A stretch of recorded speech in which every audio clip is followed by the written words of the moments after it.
بسم اللہ الرحمن الرحیم۔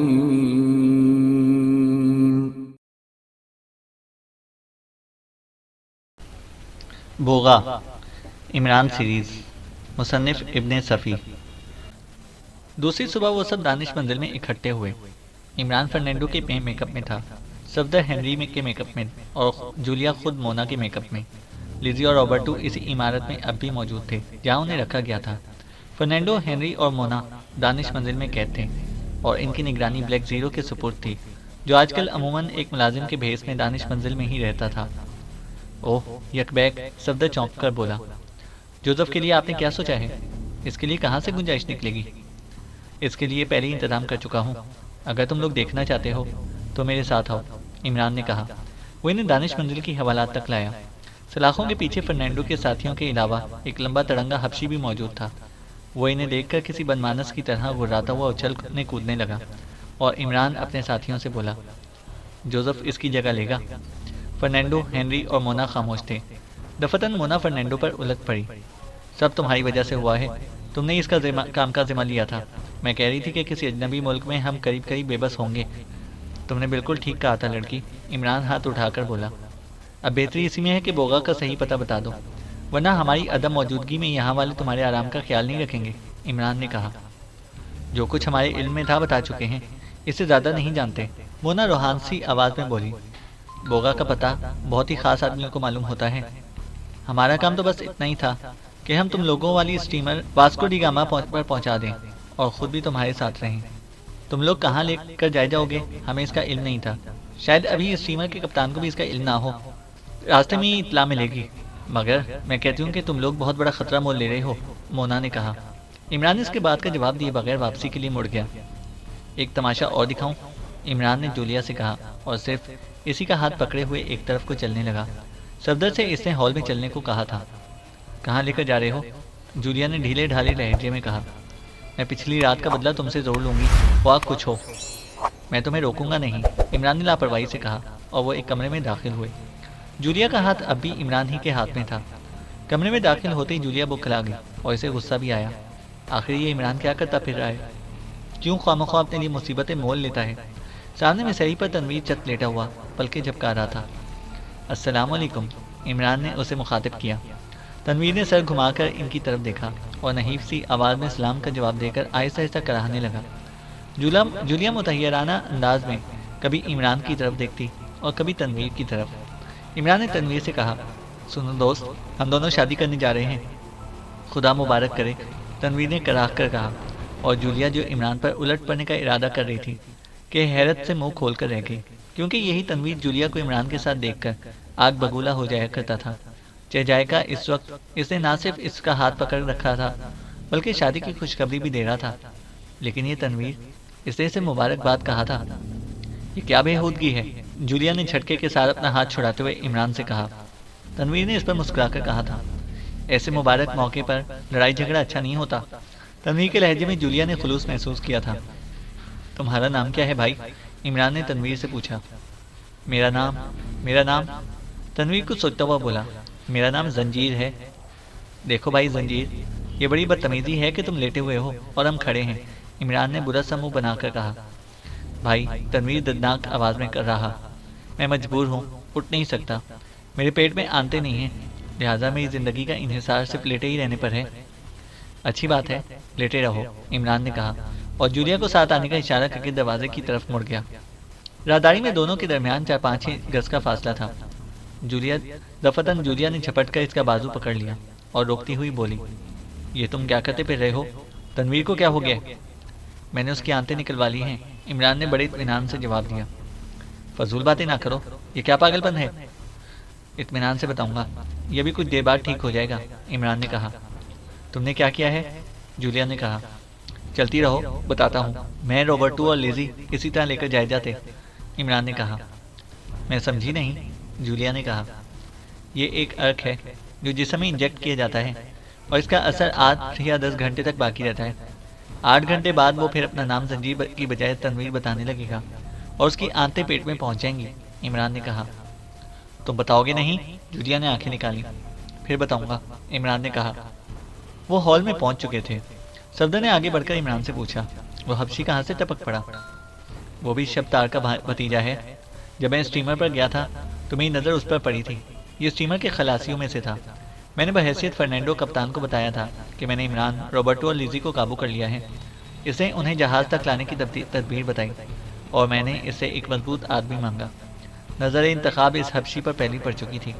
اس نے جب مجھے کسی کو منتخب کرنے کو کہا تو میں نے اسی کی طرف انگلی اٹھا دی، اور اب جوزف اس کی جگہ لے گا۔ میں تفصیل میں نہیں جانا چاہتا، آپ لوگ براہ کرم یہیں ٹھہریے، عمران نے کہا۔ تم جولیا سے اڑنے کی کوشش کر رہے ہو؟ جولیا آنکھیں نکال کر بولی۔ یہ مت بھولو کہ تم نے یہ تذکرہ میرے سامنے چھیڑا ہے، تمہیں تفصیل میں جانا ہی پڑے گا، خواہش کے لیے جہنم میں کس سے کیوں نہ گزرنا پڑے۔ میں سسپینس میں رہنے کی عادی نہیں ہوں، جولیا بولی۔ ایسی گراہٹیں سن کر میرا نروس بریک ڈاؤن بھی ہو سکتا ہے، عمران نے کہا۔ خدا کے لیے آہستہ بولو، تم کیا پوچھنا چاہتی ہو؟ تنویر والا معاملہ، جولیا بولی۔ یہ بتاؤ کہ لیزی اور روبرٹو جہاز پر کیسے لے جائے جا سکتے؟ ظاہر ہے کہ انہیں قیدیوں کی طرح نہیں لے جایا جا سکتا تھا۔ بے ہوش کر کے صندوقوں میں بند کیا جائے تو جہاز پر بار ہونے سے پہلے کسٹم کا عملہ ضرور صندوق کھلوائے گا، لیکن کپتان ایک ایسی تدبیر بھی کر سکتا ہے کہ تینوں قیدی برضا اور رغبت اسٹیمر پر چلے جائیں۔ قیدی 3 شناخت ناموں کی تصاویر کے میک اپ میں ہوں گے۔ ان سے اگر پوچھ گچھ کی جائے گی تو وہ اپنے نام وہی بتائیں گے جو ان شناخت ناموں پر تحریر ہوں گے۔ مثال کے طور پر تنویر کو لے لو، جو اپنا نام زنجیر بتاتا ہے اور کہتا ہے کہ اس کے پیٹ میں آنتے ہی نہیں ہیں، عمران نے کہا۔ تو تم نے کوئی ارک اس کے جسم میں انجیکٹ کیا ہے جو تمہیں کپتان سے ملا؟ جولیا نے پوچھا۔ ہاں، اسے انجیکٹ کرو، اور جس کے انجیکٹ کرو اسے جو چاہے کہلوا لو، وہ قطعی ہوش میں معلوم ہوگا، لیکن اس کی اپنی قوت ارادی فنا ہو چکی ہوگی۔ تنویر خود کو زنجیر کہتا ہے کیونکہ میں نے اس کو یہی بتایا تھا کہ اس کا نام زنجیر ہے۔ میں نے اسے پلنگ پر لٹا کر کہا تھا کہ وہ اٹھ نہیں سکتا کیونکہ اس کے پیٹ میں آنتے نہیں ہیں، عمران نے کہا۔ اوہ، مگر تمہیں اس کی ہمت کیسے ہوئی کہ تم تنویر کو تختہ مشق بناؤ؟ جولیا نے کہا۔ غلطی ہوئی، اگر تم چاہو تو میں تمہیں گلہری خانم بنا کر دم کی تلاش میں سرگرداں کر سکتا ہوں۔ تم ساری دنیا میں اپنی دم تلاش کرتی پھرو گی، عمران نے کہا۔ تم بعض اوقات حد سے گزر جاتے ہو، جولیا نے غصیلے لہجے میں کہا۔ کیوں میرا دماغ چاٹ رہی ہو؟ اسی چوہے ایکسٹرو نے مجھے کہا تھا کہ میں اس ارک کا تجربہ کسی بلی پر کروں، لیکن تم نہیں ملی، لہذا اسی کے کہنے کے مطابق بلی کے بعد تنویر پر تجربہ کرنا پڑا، عمران نے کہا، اور جولیا کسی سوچ میں پڑ گئی۔ دوسرے دن وہ سب اسٹیمر پر موجود تھے۔ چوہان دوہرے میک اپ میں تھا۔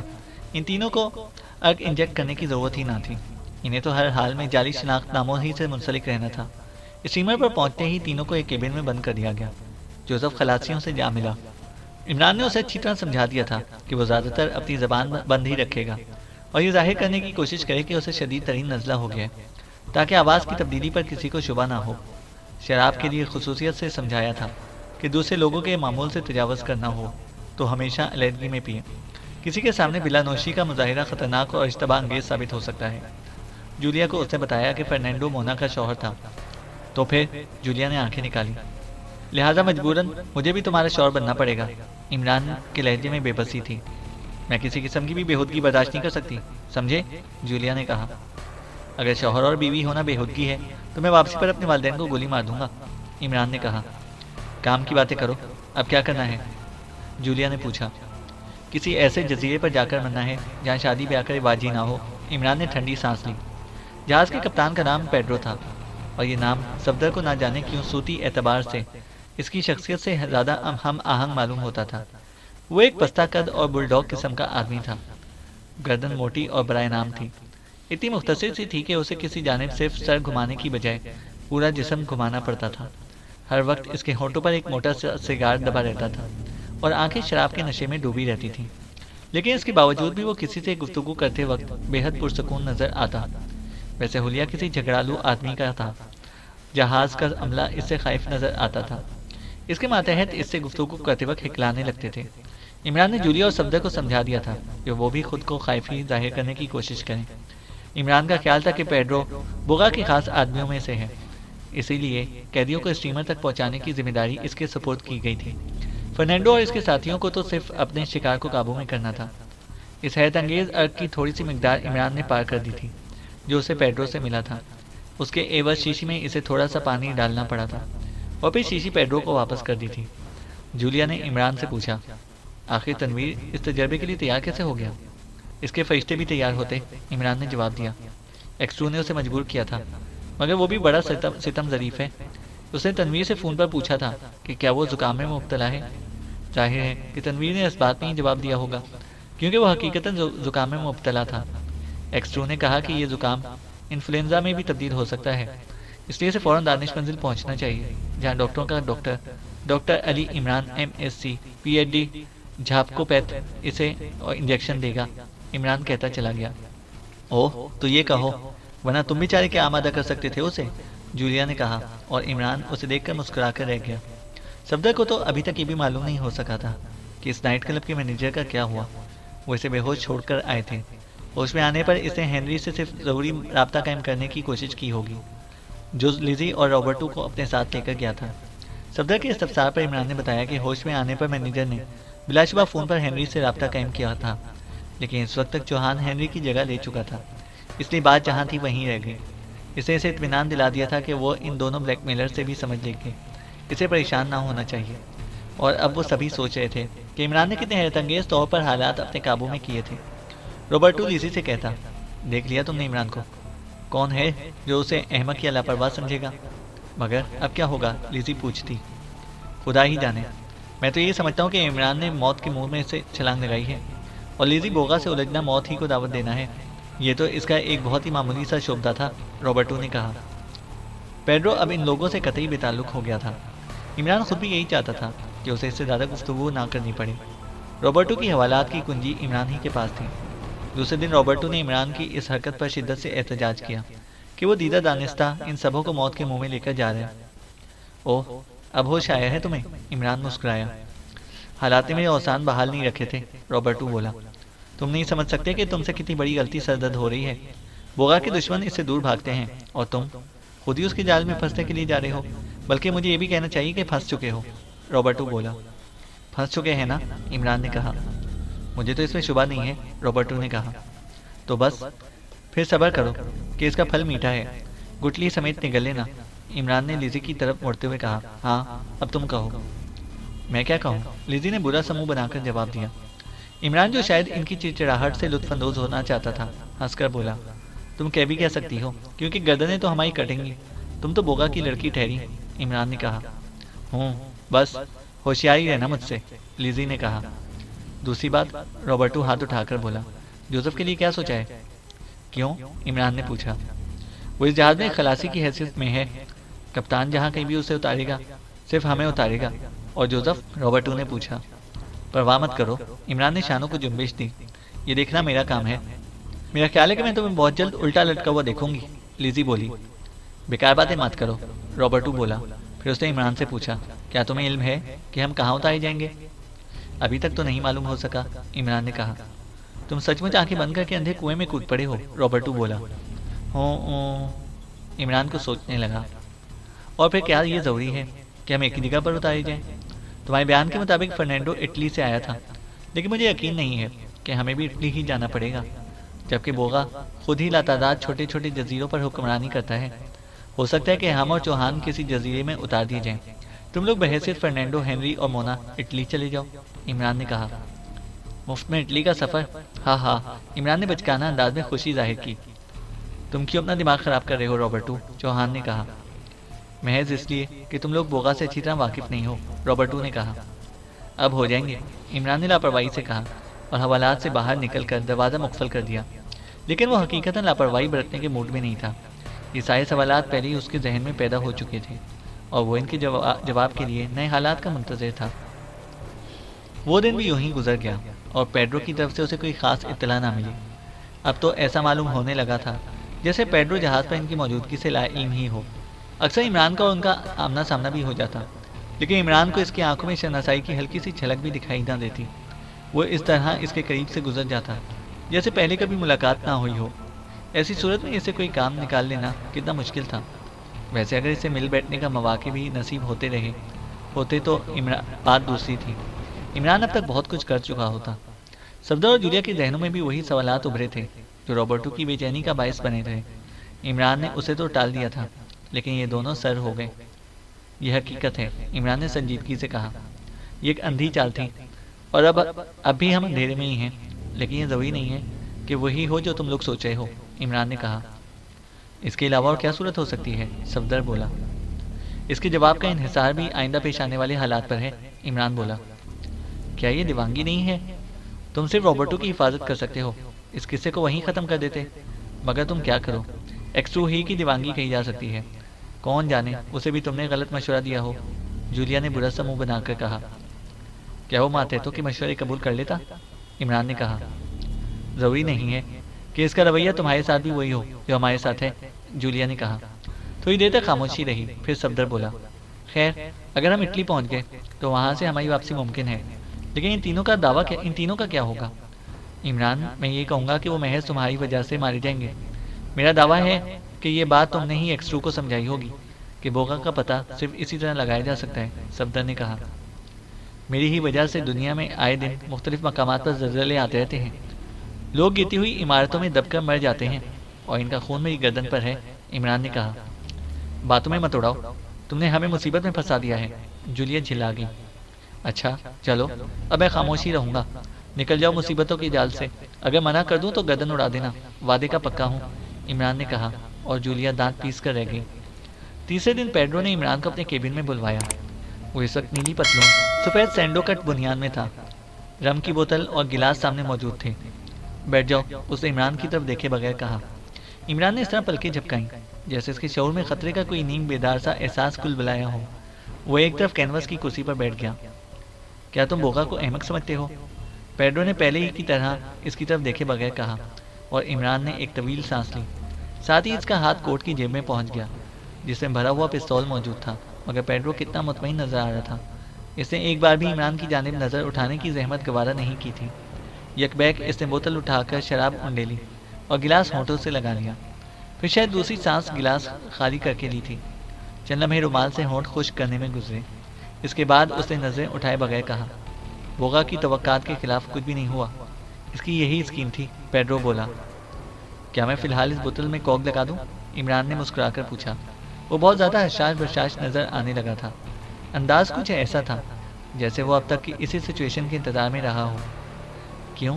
اس بار پیڈرو نے سر اٹھایا اور اس کی سرخ سرخ آنکھیں اپنے حلقوں سے اگل پڑ رہی تھیں، لیکن ہونٹوں پر مسکراہٹ تھی۔ میرا خیال ہے کہ کھلی ہوئی بوتل بعض لوگوں کو بغیر پیے ہی بہکنے پر مجبور کر دیتی ہے، عمران نے کہا۔ شراب ہی ٹھہری، وہ برابر مسکرائے جا رہا تھا۔ تم نے مجھے کیوں بلایا تھا؟ عمران نے پوچھا۔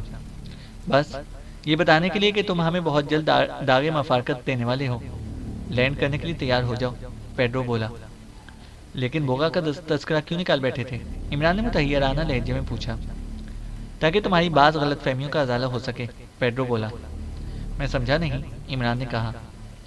بوغا تمہیں کتنے سکون کے ساتھ اپنے پاس بلوا لائے، حالانکہ میں نے سنا ہے کہ تم نے خود اسے دھوکہ دینے کی کوشش کی تھی، لیکن اب اپنے سر پر ہاتھ رکھ کر سوچنا کہ خود ہی کس طرح اپنے ہی جال میں پھنس گئے ہو، پیڈرو بولا۔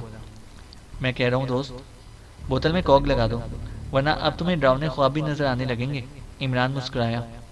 پیڈرو نے ہلکا سا کہکا لگایا، کچھ دیر تک ہنستا رہا، پھر بولا۔ بوغا جانتا تھا کہ تم یہی سب کچھ کرو گے، اس لیے اسے تم لوگوں سے چھیڑ چھاڑ کرائی تھی۔ اگر وہ خود نہ چاہتا تو تمہارے فرشتوں کو بھی علم نہ ہو سکتا کہ کب کیا ہوگا۔ بس جاؤ، ان تینوں کو حوالات سے نکال کر ڈیک پر پہنچ جاؤ۔ یہ بہت بری بات ہے کہ ہمارے خلاصیوں میں سے بھی ایک آدمی کم ہو جائے، پیڈرو نے کہا۔ عمران کا دل چاہا کہ وہ میز پر دونوں ہاتھ ٹیک کر گدھوں کی طرح رینگنا شروع کر دے۔ وہ کتنی دلیری اور کتنے پھرتیلے پن سے بوغا کی جال میں آ پھنسا تھا۔ اس نے چپ چاپ جیب پر سے ہاتھ ہٹا لیا۔ اب بہتری اسی میں نظر آئی کہ وہ تیزی سے اقدامات نہ کرے۔ بوغا کے آدمی محفوظ ہیں؟ اسے کسی قسم کی پریشانی ظاہر کیے بغیر کہا۔ اگر محفوظ نہ بھی ہوں تو کیا فرق پڑے گا، پیڈرو نے لاپرواہی سے کہا۔ بوغا ایک ایسا شاطر ہے جو ضرورت پڑنے پر بے دریغ اپنے مہرے پٹوا دیتا ہے، اور اس کی پیشانی پر شکن تک نہیں آتی، پیڈرو بولا۔ خیر، عمران خوش ہو کر بولا، یہ تو بڑی اچھی بات ہے کہ میں بالکل اپنے ہی جیسے ایک آدمی کا مہمان بننے جا رہا ہوں۔ تم؟ پیڈرو نے اپنی داہنی ابرو کو جنبش دی۔ تم اس کے سامنے ایک چونٹی سے بھی زیادہ حقیر ہو۔ اس کی بیٹی کی حماقتیں تم لوگوں کی رہائی کا باعث بنی تھی، ورنہ بوغا کی جیلوں کی گرد دیواریں نہیں ہوتی، پیڈرو بولا۔ میں خود اب تک پچھتا رہا ہوں کہ روبرٹو کی باتوں میں آ کر کیوں بھاگ نکلا، عمران نے بڑی سعادت مندی سے کہا۔ بوغا تو بڑا گڈ آدمی ہے، مجھے پھر اس کی خدمت کر کے خوشی حاصل ہوگی۔ کیا میں اب اس بوتل کا کوک لگا دوں؟ عمران نے کہا۔ تم پاگل تو نہیں ہو؟ دفعتاً پیڈرو جھلا گیا۔ کیوں کیوں خفا ہوتے ہو پیارے؟ عمران نے کہا۔ کیونکہ مجھے اس بوتل کی تہ میں تمہاری موت ناچتی ہوئی دکھائی دیتی ہے، عمران نے بڑی سنجیدگی سے کہا۔ کیا بکواس ہے؟ پیڈرو آنکھیں پھاڑ کر بولا۔ وہ لڑکی جو تمہاری میز پر کھانا لگاتی ہے، تمہارے نائب کی بھی منظور نظر ہے، عمران نے کہا۔ نہیں، پیڈرو اچھل کر کھڑا ہو گیا۔ جنرل میں پلکیں جھپکاتا رہا، پھر بولا، تمہیں کیسے معلوم ہوا؟ میں نے اپنی آنکھوں سے دیکھا تھا، عمران نے کہا۔ اوہ، وہ ذلیل، اسے اس کی جرت کیسے ہوئی؟ مگر تم کیا جانو کہ وہ میری منظور نظر ہے، پیڈرو بولا۔ جو شخص بوغا سے ٹکرا جانے کا دعویٰ رکھتا ہوں، اس کی آنکھیں اتنی تیز ہونی چاہیے دوست، عمران نے کہا۔ پیڈرو گھراتا ہوا بیٹھ گیا۔ وہ کچھ سوچتا رہا، پھر دفتن وہ ہنس پڑا۔ تم مجھے دھوکہ دینے کی کوشش کر رہے ہو؟ کیوں؟ بھلا اس سے مجھے کیا فائدہ پہنچے گا اگر تم اپنے نائب کو مار ڈالو، عمران نے کہا۔ ہاں، یہ بات تو ہے۔ وہ پھر کچھ سوچنے لگا۔ اس لیے اس بوتل میں کوک لگا رہا ہوں کہ تمہارا ہر وقت بہت زیادہ نشے میں رہنا مناسب نہیں ہے، عمران نے کہا۔ بھلا پیڈرو کو کیسے معلوم ہو جاتا کہ کوک لگنے سے پہلے سرخ رنگ کا ایک کیپسول بھی بوتل میں داخل ہو گیا ہے؟ یہ کیپسول پچھلے ہی دن سے عمران کی جیب میں پڑا ہوا تھا، اور وہ منتظر تھا کہ کب پیڈرو سے ایسی حالت میں ملاقات ہوتی ہے جب وہ شراب پی رہا ہو۔ اگر پیڈرو اس وقت اس سے کھل کر گفتگو نہ کرتا، تب بھی اس کی اس اسکیم میں کوئی تبدیلی نہ ہوتی، کیونکہ وہ اس اسٹیج پر خود کو محض حالات کے رحم و کرم پر چھوڑ دینے سے ہر حال میں گریز کرتا۔ پہلے تو اس کی اسکیم کچھ اور تھی، لیکن اب پیڈرو سے گفتگو ہونے پر اس میں فوری طور پر کچھ تبدیلیاں کرنی پڑی تھیں۔ پیڈرو نے بوتل سے پھر کوک نکالی اور گلاس میں انڈیلتا ہوا بولا، مجھے اتنا نشہ کب ہوتا ہے کہ میں کسی خارج زدہ گیڈر کی طرح مارا جا سکوں؟ تمہاری مرضی، عمران نے لاپرواہی سے کہا اور شانوں کو جنبش دی اور بولا، میں چلا۔ ٹھہرو، کوئی ایسی حماقت نہ کر بیٹھنا کہ تمہیں فوری طور پر مرنا پڑ جائے، پیڈرو کی بائیں آنکھ دبا کر مسکرایا۔ اگر ایسا ہوا تو بوغا کو بڑا دکھ ہوگا، کیونکہ وہ سسکا کر مارنے کا عادی ہے۔ پرواہ مت کرو، میری سسکیاں راک اینڈ رول سے کسی طرح بھی کم نہیں ہوتی، بوغا کا جی خوش ہو جائے گا۔ عمران نے بھی اسی انداز میں آنکھ دبائی اور کیبن سے باہر نکل آیا۔ اب اسے پیڈرو کے نائب مشکن کی تلاش تھی۔ یہ ایک اوسط درجے کا سیدھا سادہ آدمی تھا۔ اس میں کوئی ایسی بات نہیں تھی جس کی بنا پر لوگوں کی توجہ خصوصیت سے اس کی طرف مبذول ہوتی۔ وہ زیادہ تر خاموش اور الگ تھلگ ہی دکھائی دیتا تھا۔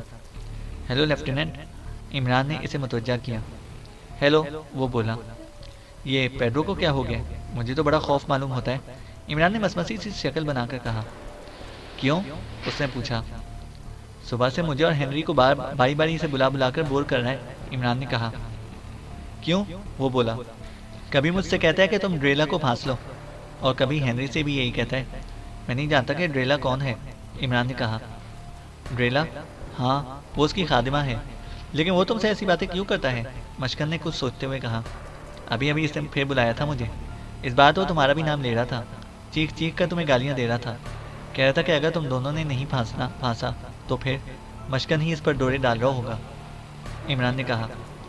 کیا بے خودگی ہے، مشکن آہستہ سے بڑبڑایا۔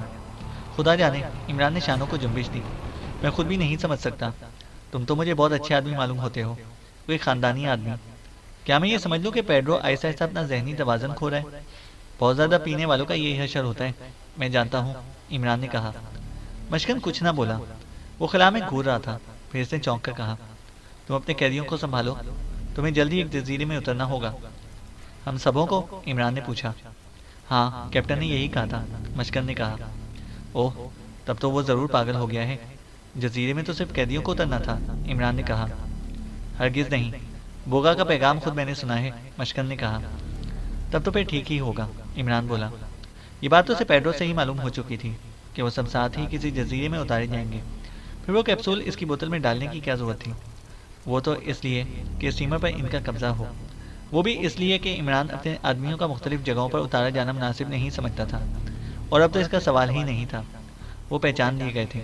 عمران نے دارالحکومت ہی میں دھوکہ کھایا تھا، وہ سمجھا تھا کہ بوغا کے لیے کام کرنے والے اس سے لا علم ہیں کہ عمران ان کی نگرانی کر رہا ہے، لیکن خود اس سے بے خبر تھا کہ بوغا نے دوہرا جال بچھایا ہے۔ بوغا نے تو دراصل اپنے کچھ آدمی اس کے علم میں لا کر دوسروں سے اس کی نگرانی کرائی تھی، اور اس طرح عمران اور اس کے ساتھی بڑی خوشی سے گویا موت ہی کے منہ میں کود گئے تھے۔ بہرحال وہ کیپسول جو عمران کی جیب میں پڑا ہوا تھا اس وقت شرارتاً ہی پیڈرو کی بوتل میں داخل ہوا تھا، ورنہ مقصد تو حل ہو چکا تھا۔ دوسری صورت میں بھی یقینی طور پر وہ کیپسول کسی نہ کسی طرح پیڈرو کی بوتل میں ضرور داخل ہوتا، نتیجے کے طور پر وہ پاگل ہو جاتا تو اس کے نائب کو اسے اس کے کیبن میں مقفل کر کے اسٹیمر کا چارج خود سنبھال لینا پڑتا، اور پھر ہوتا عمران کا راج۔